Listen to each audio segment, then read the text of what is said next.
Sorry sorry sorry sorry Sahu भाई, आपको लगी तो नहीं ना? लगी? बिल्कुल नहीं, तो मुझे आदत हो गई है। तुमको भी देख के चलती हो। हाँ, पता नहीं ध्यान कहाँ रहता है तुम्हारा। अब माना कि तुम्हारी स्वीकृति की रस्म है, पर इसका मतलब ये तो नहीं कि तुम्हारा सारा काम मैं ही करूंगी, है ना? तो अब आई तुम्हें इतनी देर से बुला रही है, तो जल्दी से नीचे जाओ और वो जो कह रही है वो काम करो। उसके बाद में उनके लिए साबूदाने की खिचड़ी भी बना देना, ठीक है? क्यों? मैं सब कर लूंगी। Good girl. चल चल। आस्था फोन।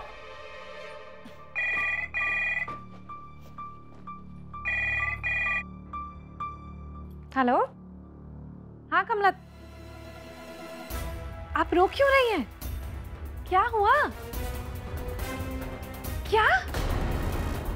आई तो ठीक है।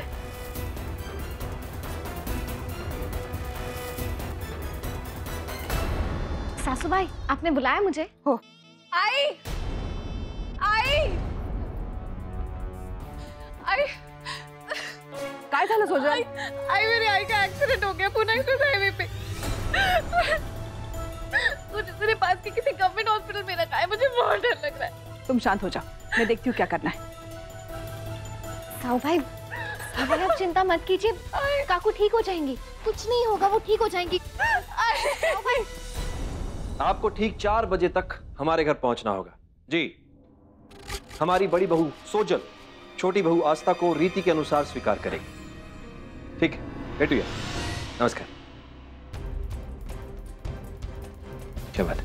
साहब, वो सोजल की आई का एक्सप्रेसवे पे एक्सीडेंट हो गया है, वही पास के गवर्नमेंट हॉस्पिटल में एडमिट है। तुमने फौरन किसी बड़े हॉस्पिटल में एडमिट करवाइए।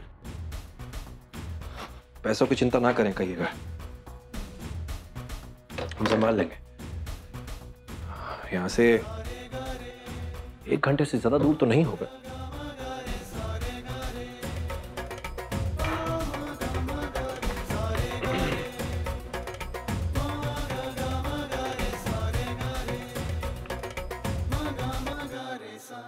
डॉक्टर देशपांडे, निरंजन अग्निहोत्री बोलते हैं। अरे वो हमारी समदन जी का एक्सीडेंट हो गया है, वो एक्सप्रेस हाईवे के पास वाले किसी गवर्नमेंट हॉस्पिटल में एडमिट है। जरा उन्हें अपने क्लिनिक में शिफ्ट करवाइएगा और अपनी टीम से कहिएगा उनका ख्याल रखें। हाँ, बाकी मैं संभाल लूंगा। ओ, पर साहिब, सोजल एक बार अपनी आई को देखना चाहती है। अगर अभी निकल जाएगी तो शाम को पूजा से पहले लौट आएगी। आप जानती हैं ना शाम को घर में कितनी बड़ी रस्म होने वाली है। मेहमानों को निमंत्रण जा चुका है, कौन कौन आने वाला है ये भी आप जानती हैं। मुझे बार बार कहते हुए अच्छा नहीं लगता कि ये घर आपका है। मेरी समझ में आप काफी समझदार हैं कि इस घर को चलाना कैसे है। अंजलि, पूजा का मुहूर्त तो आपने ही निकलवाया था, इससे अच्छा मुहूर्त हो भी नहीं सकता। फैसला आपके हाथ में है, मुझे उम्मीद है कि आप सही फैसला करेंगे।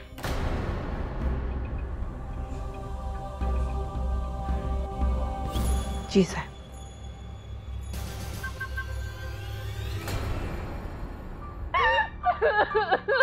सोजल, सोजल प्लीज रो मत। देखो कुछ नहीं होगा तुम्हारी आई को, कुछ नहीं होगा आई को। और मैं हूं ना, मैं चलूंगा तुम्हारे साथ। हाँ, कोई कहीं नहीं जाएगा। सोजल, साहिब ने तुम्हारी आई को डॉक्टर देशपांडे के क्लिनिक में शिफ्ट करवा दिया है, घबराने की जरूरत नहीं है, उनका बेहतरीन इलाज किया जाएगा। एक बार रस्म खत्म हो जाए उनसे मिलने चली जाना। डेकोरेटर अब तक नहीं आया ना? प्लीज मुझे जाने दीजिए ना, मेरे अलावा आई की दुनिया में और कोई नहीं है। मुझे नहीं पता उन्हें कितनी चोट लगी हो, मुझे बहुत डर लगता है। प्लीज सोजल, एकदा सांगितलं ना, नाही म्हणजे नाही। You're disgusting, Mrs Agnihotri. आप हमेशा मुझे हैरान करती हैं। एक आई होने के नाते भी आपको वहीनी की हालत समझ में नहीं आ रही है। एक्चुअली आपसे ना कुछ उम्मीद करना ही बेकार है। नहीं आपको रिश्तों की कदर है और नहीं प्यार का एहसास है। प्लीज सासू भाई, जाने दीजिए जाऊ बाई को। जाने दीजिए वहीनी को। श्लोक, घर के मामले में आदमी दखल ना दे तो बेहतर होगा। ये मेरा घर है, इसे कैसे चलाना है मुझे अच्छी तरह से आता है। इसे भेजने की बात कर रहे हो तुम? पता है ना आज कितना जरूरी दिन है। मेहमान किसी भी समय आते ही होंगे और बड़ी बहू का इस रस्म के लिए होना बहुत जरूरी है। सोजल कहीं नहीं जा सकती। घर की इज्जत से बढ़कर मेरे लिए कुछ नहीं है। इनसे बात करने का तो कोई मतलब नहीं है। मैं अभी जाके बाबा से बात करता हूँ। श्लोक,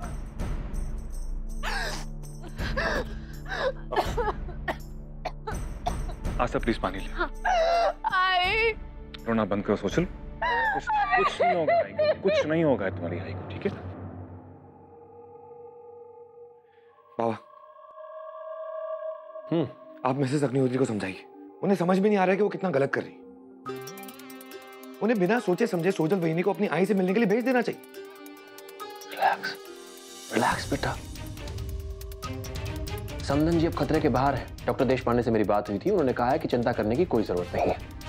वो सब ठीक है बाबा, लेकिन मिसेस अग्निहोत्री को सोजल वहिनी की हालत तो समझनी चाहिए।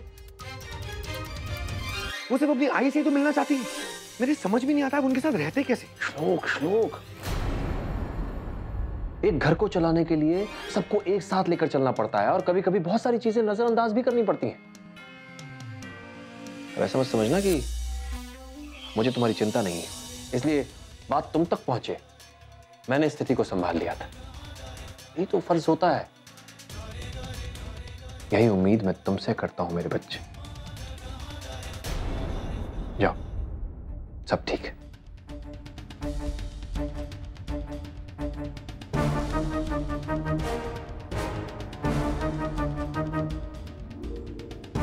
ओके क्या श्लोक? इसका घर के मामलों में इंटरेस्ट लेना ठीक नहीं है।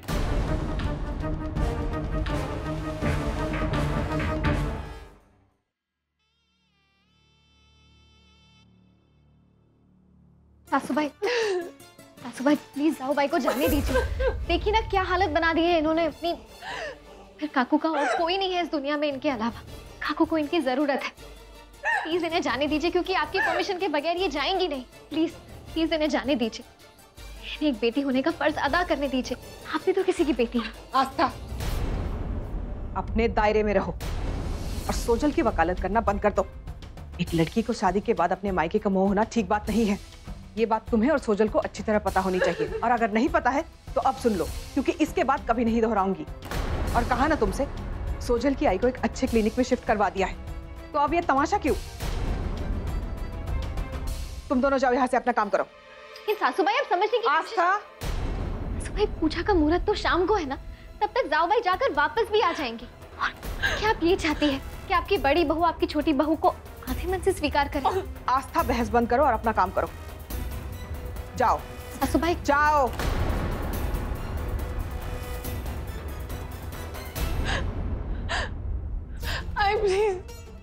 प्लीज मुझे जाने दीजिए। प्लीज मुझे थोड़ी देर अपनी आई से मिलने दीजिए। मैंने आज तक आपसे कभी कुछ नहीं मांगा। बस एक छोटी बात दिखाती हूँ, प्लीज मुझे अपनी आई से मिलने दीजिए। वो पता नहीं कितनी तकलीफ में होगी। मैं आज के बाद आपसे कुछ नहीं मांगू। सोजल, उठो, रोना धोना बंद कर दो और जाके रसोई में देख लो लड्डू तैयार है कि नहीं। आई प्लीज सुनिए ना। आई प्लीज। सुना नहीं तुमने मैंने क्या कहा? जाके सारी तैयारियां करो। समारोह आज शाम 4 बजे का है, कल का नहीं है। आई भगवान ना करे, लेकिन अगर मेरी जगह पे ज्योति ताई होती और उसे आपसे मिलना होता, घर आना होता, तो फिर आप क्या करती? ज्योति कभी तुम्हारी जगह हो ही नहीं सकती, क्योंकि अगर मैं मर भी जाऊं तो भी अपनी बेटी से कभी मदद नहीं लूंगी। शादी के बाद पति का घर ही सब कुछ होता है। काश तुम्हारी आई ने भी तुम्हें यही समझाया होता। ऐसा मत कहिए ना, मेरे अलावा उनका और कोई नहीं है, तो वो कहाँ जाती, किससे मदद मांगती? ठीक है, जो करना है करो। अपनी मनमानी ही करनी है तो यही सही, वरना मेरे कमरे में जाओ और शगुन का सामान लो। आई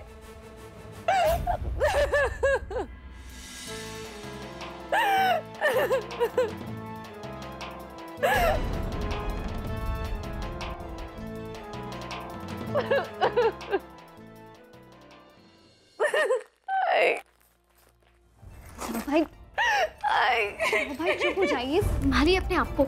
आप इस तरह कमजोर नहीं पड़ सकती, आपको बहुत हिम्मत से काम लेना होगा। सासूबाई ने कहा ना, जो करना है करो। आप जाइए, अपनी आई से मिलकर आइए। क्या? हाँ, मैंने आप लोगों की बातें सुन ली थी। अब जाओ, काकू से मिलकर आओ। नहीं, आई बहुत गुस्सा हो जाएंगी। मैं उन्हें पूछे बिना कहीं नहीं जा सकती। नहीं होंगी साहूबाई, अभी 12 बज रहे हैं ना, आप 1 घंटे में वहाँ पहुँच जाएंगी। कुछ देर अपनी आई के पास बैठना, उसके बाद 2 बजे वहाँ से निकल जाना। अब 3 बजे तक यहाँ पे पहुँच भी जाएंगी। 4 बजे का मुहूर्त है, आप आराम से तैयार भी हो जाएंगी। आप ऐसे एक बेटी और बहू दोनों का फर्ज निभा सकती हैं।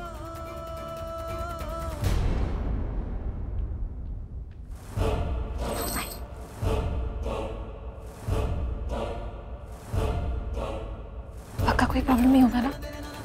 मैंने आज तक कभी भी आई के परमिशन के बगैर बाहर नहीं गई हूँ। पहली बार इतना बड़ा कदम उठा रही हूँ। भाई, जो इतने सालों में नहीं हुआ वो अब होगा। अब कुछ गलत नहीं करी, अपनी बीमार आई को मिलने जा रही। बस टाइम पे घर आ जाना, तब मैं संभालूंगी। ओके, चाहिए जल्दी।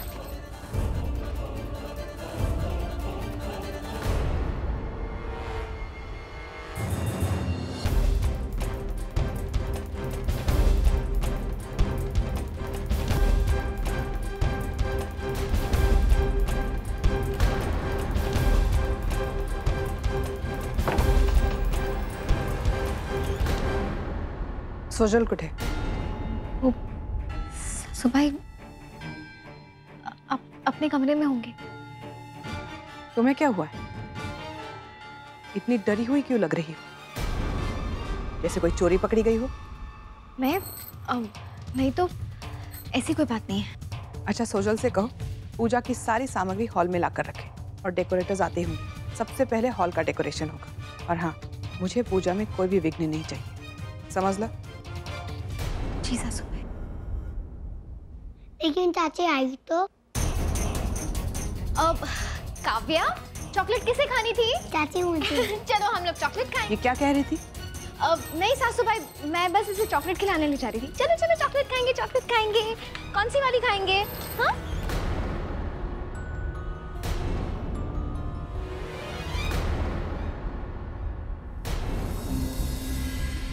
अब काव्या, ये जाओ जाओ।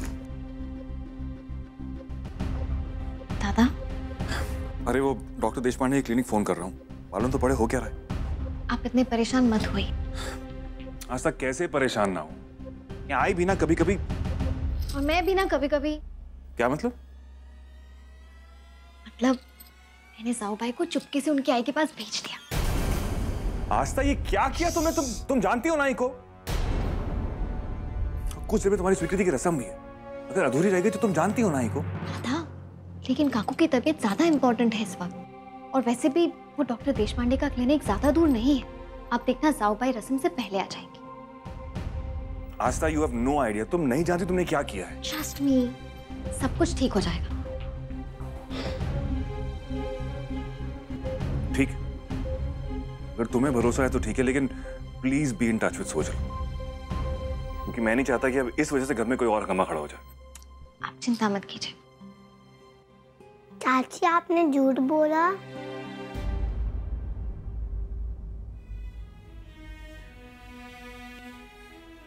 काव्या, बेटा, किसी की भलाई के लिए बोला हुआ झूठ झूठ नहीं होता। और कभी कभी हम जो करते हैं ना, वो पहले सबको गलत लगता है, पर वो एक्चुअली गलत होता नहीं। तुम तो चाची की प्यारी सी काव्या हो ना। चाची को प्रॉमिस करो, ये बात किसी से नहीं कहोगे। पक्का चाची, मैं कैसे करें बताऊंगी। Good girl.